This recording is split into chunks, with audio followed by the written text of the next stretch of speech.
Ipinaabot ni Pangulong Ferdinand Marcos Jr. ang isang direktiba na layuning mapabilis ang mga operasyon at tumulong para sa mga lugar sa Northern at Eastern Samar na sinalanta ng matinding pagbaha.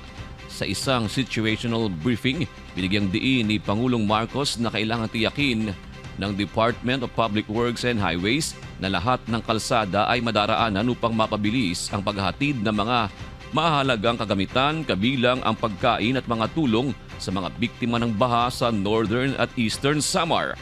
Pagkatapos ito, bubisita ang Pangulo sa mga biktima ng lindol sa Mindanao kung saan tiniyak nito na makatatanggap ng lahat ng kinakailangang tulong mula sa pamahalaan ang lahat ng mga biktima ng lindol habang personal niyang binabantayan ang disaster response ng iba't ibang ahensya ng gobyerno.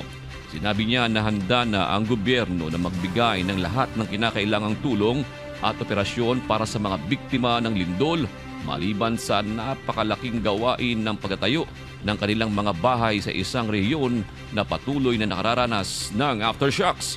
Pakinggan po natin ang pahayag ni Pangulong Ferdinand Marcos Jr.